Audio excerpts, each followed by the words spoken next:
Pengobatan yang terbaik menurutku ada 3 hal kata Nabi. Yang pertama adalah minum madu, yang kedua dengan sayatan alat bekam, dan yang ketiga kis. Tapi aku melarang umatku berobat dengan cara kis. Jadi yang diakui Nabi salah satunya adalah bekam. Dan sekarang bekam sudah diteliti dalam ilmu kedokteran, sudah diterima dalam ilmu kedokteran, bahkan sudah banyak jurnal yang menguatkan bahwa bekam ini dapat menyembuhkan banyak penyakit. Karena konsepnya adalah detox. Jadi konsep pengobatan holistik, langkah pertama adalah detox. Menguatkan antioksidan dalam tubuh kita.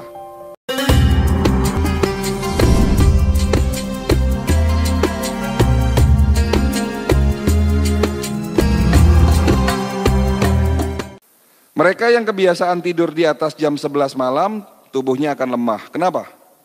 Karena jam 11 sampai dengan jam 1 malam, di saat kita tidur pulas, ada bagian tubuh, ada organ tubuh yang namanya liver, hati, itu melakukan bersih-bersih, Pak.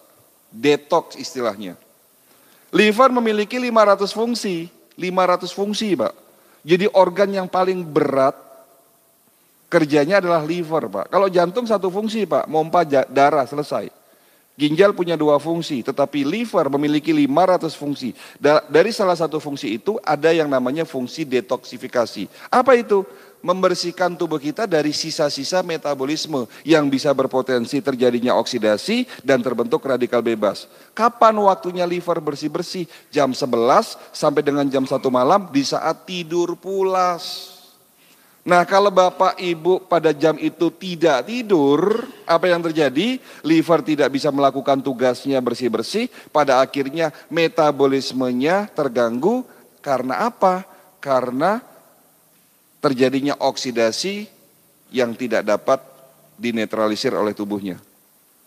Jadi karena gaya hidupnya ini salah, sering tidur larut malam, ya lama-lama radikal bebas terbentuk. Gaya hidup kedua yang beliau akui salah, beliau suka makan malam. Nah, mereka yang kebiasaan makan kurang dari 4 jam sebelum tidur malam, apapun yang dimakan akan banyak menjadi sampah di dalam usus besarnya. Jika sampah terlalu banyak di dalam usus besar kita, berpotensi terjadinya oksidasi. Cerita oksidasi lagi. Dan jika oksidasi ini tidak diimbangi dengan antioksidan dan tidak dapat dinetralisir oleh tubuhnya, terbentuk yang namanya radikal bebas. Kan begitu ceritanya. Jadi mudaratnya lebih banyak daripada manfaatnya makan malam itu. Walaupun memang pernah satu ketika Rasulullah mengundang para sahabatnya, ada 300 orang untuk makan-makan, dan itu terjadi di malam hari dan Rasulullah tidak menegurnya. Kenapa? Ya karena itu sekali-sekali. Tapi kalau ini menjadi kebiasaan setiap hari kita makan malam, ini akan menjadi masalah. Jadi kalau ditanya, dok kalau sekali-sekali kita hajatan boleh nggak makan malam? Ya boleh, nama juga sekali-sekali. Tapi kalau ini dijadikan kebiasaan setiap hari makan malam, apalagi mindo, tahu mindo Pak? Sore udah makan, malam mindo gitu. Ini jadi masalah. Ya Bu. Saya jarang makan nasi dok.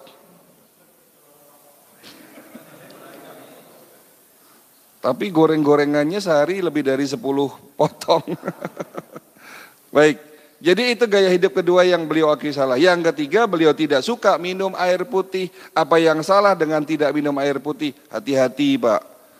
Bangun tidur kita harus minum 1 gelas air putih. Setelah sholat subuh minum 1 gelas air putih. Makanya tadi saya tanya, mana air putihnya? Karena air putih sebagai pembilas, penetralisir sampah di dalam tubuh kita. Boleh nggak minum kopi? Boleh, tapi harus didampingi dengan air putih Pak. Jadi 1 gelas kopi itu setelah itu dibilas dengan air putih. Ya.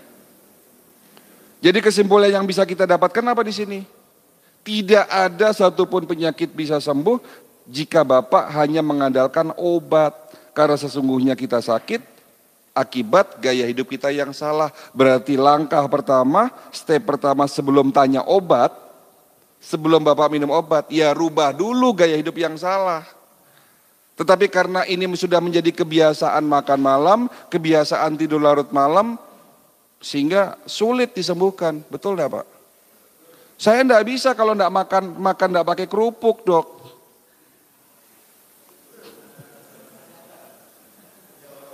Benar enggak Pak? Banyak yang tanya sama saya, Dok, saya ini jarang makan daging. Tapi kenapa kolesterol saya enggak turun-turun, tensi saya enggak turun-turun? Loh, saya bilang rugi enggak makan daging kok kolesterolnya tinggi. Sementara orang Arab Saudi hobinya makan daging, tapi di sana jarang orang yang sakit stroke, jarang orang yang sakit jantung. Tapi kenapa kita di sini? Ya, kolesterol kita menjadi masalah, Pak. Ini tolong dicatat nih, tolong diingat. Bapak jangan risau sama kolesterol yang tinggi, Pak. Jangan turunkan kolesterol Bapak. Loh kok ini beda di ilmunya nih. Kalau Bapak ke rumah sakit, ke dokter, kalau kolesterol tinggi langsung buru-buru minum simvastatin, atorvastatin, clopidogrel. Ya. Pak, sekarang saya tanya, apa sih fungsi dari kolesterol? Kalau kolesterol ini jahat, kenapa Allah menciptakan kolesterol di dalam tubuh kita? Kita sebagai manusia harus berpikir cerdas, Pak. Betul nggak Pak? Setuju nggak? Allah menciptakan kolesterol ini ada maksud dan tujuannya loh. Kolesterol berfungsi untuk pelumas mobil Bapak, motor Bapak butuh pelumas oli. Ini kalau nggak ada kolesterol, pembuluh darah Bapak rapuh, pecah Pak. Itu satu fungsi kolesterol. Fungsi kolesterol kedua, untuk membentuk antibodi. Makanya banyak orang yang minum simvastatin dalam jangka waktu yang lama, tubuhnya lama-lama lemah, antibodinya melemah. Kolesterol berfungsi sebagai bahan dasar pelumas sendi. Tetapi memang betul kolesterol yang menyebabkan sumbatan. Jika kolesterol ini ketemu yang namanya radikal bebas.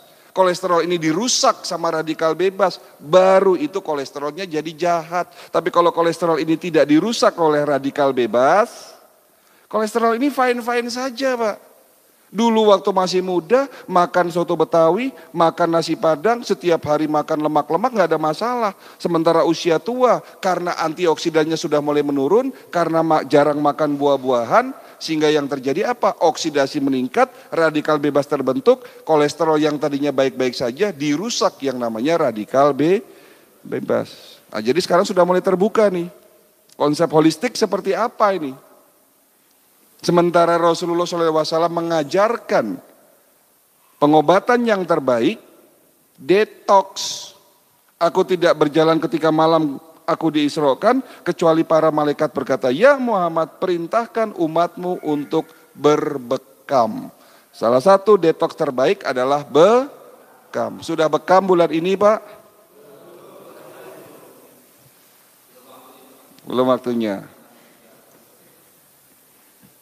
Ya baik, yang sudah sebulan sekali berarti baik, tapi belum tentu di sini umat muslim semuanya berbekam. Padahal itu adalah sunnah Rasul. Nah kalau ini jelas hadisnya sahih Pak.